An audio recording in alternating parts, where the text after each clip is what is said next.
friends back in Fort Worth. After being sprayed with beer and pushed from two directions at once, and all the while warning his assailants about his various defense skills, Jason had finally lost his temper. In a very short fight, he put all three boys on the ground. Then, his real mistake, he'd gone around with a few more rage-driven punches, in the process breaking 2 arms, 1 collarbone, and 1 nose. "You should have stopped when they were down," Hardy had told him. To which Jason had shrugged, "They started it."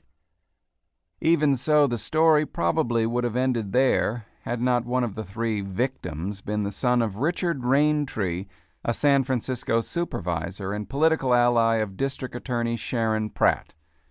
Raintree contended that Jason Trent had overreacted to what amounted only to good-natured hazing, and was himself drunk on beer. Sharon Pratt agreed. She'd ordered Jason arrested and charged. Now Hardy addressed Judge Lee. "Your Honor," he said, "this is my client's first alleged offense. He has no criminal record, not even a parking ticket. He holds a steady job. He's married and has 3 young children. He shouldn't even be here in this courtroom. His alleged victim started this fight, and he was forced to defend himself." Lee allowed a crack in his stern visage, glancing over at the bandaged and splinted victims at the prosecution table. "And did a good job of it, didn't he?" Hardy kept at it. "The point, Your Honor, is that Mr. Trent was pushed to this extreme by 3 punks who were ganging up on him. For all he knew, they were planning to kill him."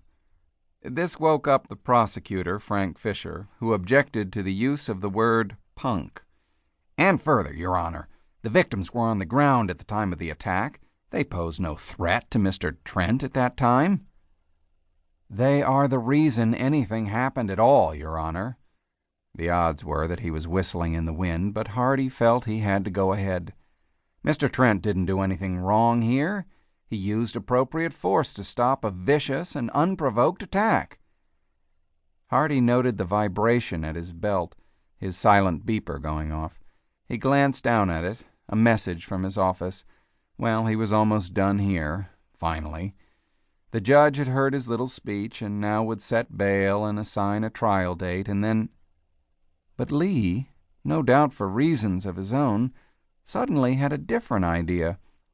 After he listened to Hardy's argument, he allowed a short silence to reign in his courtroom. Then he looked over at the prosecutor. "Mr. Fisher," he said, "do the people concede that Messrs. Raintree et al. Assaulted the defendant here, Mr. Trent, without provocation of any kind, other than his choice of clothing?"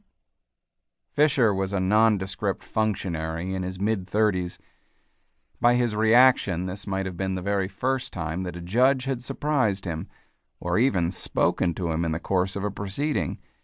Now he stood up slowly, looked down at his notebook, and brought his eyes back up to the judge. "Your Honor, there was an exchange of words and insults. We have witnesses who—" Lee interrupted. "Who hit who first? Did Mr. Raintree and the others start this fight?" Fisher looked over at Hardy. Finally, he had to give it up. "Yes, Your Honor." Hardy thought he saw a momentary glint in the judge's eye, and was suddenly certain he knew what the judge was going to do next. He wasn't supposed to do it, but Lee obviously had had enough diplomacy for one day and didn't care. A couple more seconds of thought, then he tapped his gavel and stunned the courtroom with the words, "Case dismissed." Hardy had no time to savor the triumph. He thought he'd just quickly call his office, pick up his message, and then go have a celebratory birthday freedom lunch with his client, Jason Trent. Enjoy a rare midday martini, maybe 2. But the phone message ended all thought of that. It was the call all parents fear. His receptionist, Phyllis, told him that Teresa Wilson from Maryvale needed him to get in touch with her as soon as possible.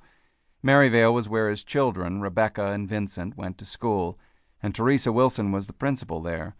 It was 1:30, a Thursday afternoon in late October.